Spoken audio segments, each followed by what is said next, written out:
Les amis, Ézéchiel part avec ses effets. La mission d'Ézéchiel, c'était de sensibiliser Jérusalem au temps de sa présence sur terre, il y a au-delà de 600 ans avant la venue de Jésus.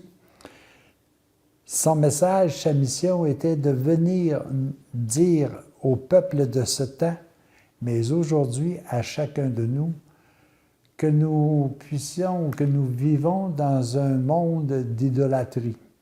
Idolâtrie ne veut pas dire que nous... Idolâtrie veut dire surtout que nous sommes accaparés par énormément d'éléments qui ne sont pas des éléments divins et qui nous amènent à vivre des situations de souffrance, de peur, de crainte, de tristesse. Il est venu, il a réalisé sa mission, mais encore là, il doit laisser Jérusalem dans sa pleine liberté, de se conformer selon la loi de Dieu ou de se conformer selon la loi de l'homme. La loi de l'homme par rapport à la loi de Dieu, la loi de l'homme, c'est d'être responsable des actes qu'il pose en tant que matière. Tandis que la loi de Dieu, elle est éternellement amour, elle est miséricorde. Elle est là au carrefour de toutes nos peines, nos tristesses, pour revenir nous accueillir. Un peu comme le père de l'enfant prodigue a laissé totalement libre son fils d'aller faire un tour en ville, puis d'aller, entre guillemets, je vais employer ce mot-là, se pervertir, se transformer les idées, alors que ces idées étaient des idées divines antérieurement.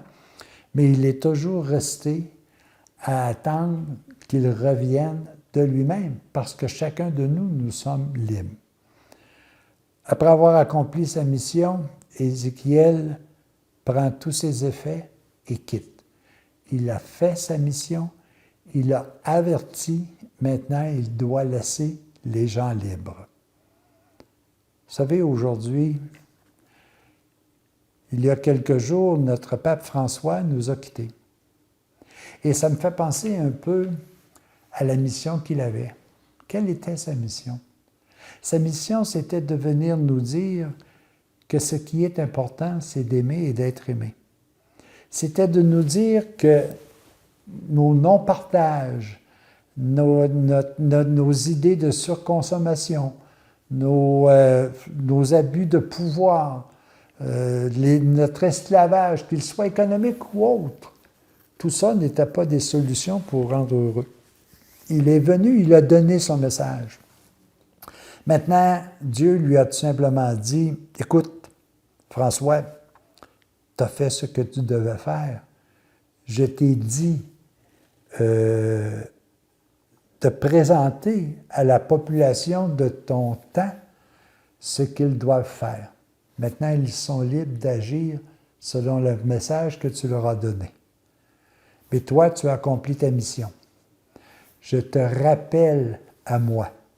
Je te rappelle dans ma gloire, car tu as accompli ce que tu veux accomplir. » Est-ce que chacun de nous, les amis, on n'est pas un peu dans cette situation? Est-ce que nous avons la chance d'écouter ceux et celles qui viennent nous dire comment agir, un peu comme Ézéchiel l'a fait, un peu comme le pape François l'a fait, un peu surtout comme Jésus l'a dit, il l'a fait. Mais Jésus, après avoir fait ce qu'il avait à faire, il a été rappelé à son Père. Pourquoi qu'il a été rappelé à son Père? Parce qu'en aucune façon, il ne pouvait nous imposer quelque chose. Il ne pouvait que nous donner des conseils pour être davantage heureux. Si librement j'accepte de suivre ces conseils-là, automatiquement je deviendrai plus heureux. Si je ne le fais pas et si je ne suis pas les consignes de partage et d'amour du pape François qui est venu nous le donner, lui a accompli sa mission, il est retourné vers son Père, tout en étant dans la gloire de Dieu. Nous sommes appelés à faire la même chose, les amis. Puis je suis sûr d'une chose, moi, que le pape François, lorsqu'il a quitté, il a sûrement dit, « Moi, là, je vous mets au défi d'avoir trouvé quelqu'un sur terre de plus heureux que moi. car j'ai accompli la mission qui m'était donnée. Peut-être que je suis triste parce que je n'ai pas pu gagner plus de personnes. Mais Jésus n'a-t-il pas dit que ce que tu fais, si cela pour effet uniquement de sauver une âme, tu auras accompli ta mission? Alors les amis, est-ce qu'un jour, je pourrais dire, je pars avec mes effets en ayant en moi le souci, c'est-à-dire le bien-être d'avoir partagé, d'avoir aimé, d'avoir été aimé?